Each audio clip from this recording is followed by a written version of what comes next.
আসসালামু আলাইকুম ওয়া রাহমাতুল্লাহি ওয়া বারাকাতুহু।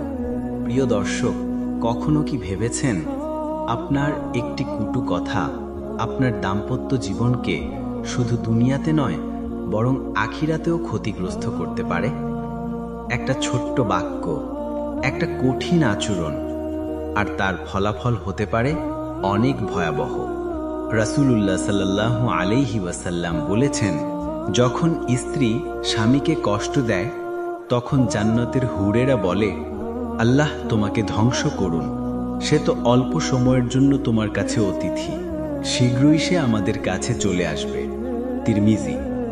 চিন্তা করুন, দুনিয়াতে আমরা যাকে কষ্ট দিচ্ছি সে যদি আমাদের জন্য আখিরাতে গন্তব্যের সাথী হয়। একটু রাগ, একটু আবেগ, আর সেই মুহূর্তে বলা কটু কথা হয়তো আমাদের জান্নাতের শান্তিকেও প্রভাবিত করে দেবে। প্রিয় বোনেরা, মনে রাখবেন, স্বামীকে অকারণে কষ্ট দেওয়া গুনাহ।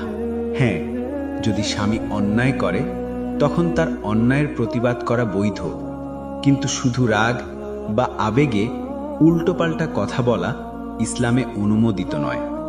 এবং প্রিয় ভাইয়েরা, আপনারাও মনে রাখবেন, স্ত্রীর প্রতি সহনশীল হতে হবে, কারণ আল্লাহ রাসূল সাল্লাল্লাহু আলাইহি ওয়াসাল্লাম বলেছেন, তোমাদের মধ্যে সর্বোত্তম সেই যে তার পরিবারের কাছে সর্বোত্তম। তিরমিজি।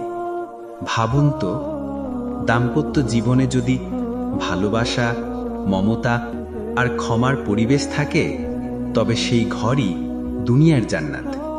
কিন্তু যদি সেখানে কটু কথা, রাগ আর গঞ্জনা থাকে তবে তা দুনিয়াতেই জাহান্নামের মতো কষ্টকর হয়ে উঠবে।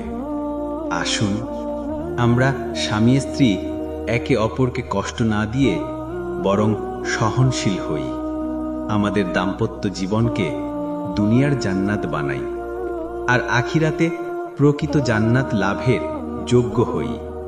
আল্লাহ আমাদের সবাইকে হেফাজত করুন, আমাদের ঘরে শান্তি দিন, আর দাম্পত্য জীবনে ভালোবাসা আর মায়া দান করুন। প্রিয় দর্শক, যদি ভিডিওটি ভালো লেগে থাকে তাহলে চ্যানেলটি সাবস্ক্রাইব করুন, শেয়ার করুন আর নিয়মিত আমাদের সঙ্গে থাকুন। TH Islamic media.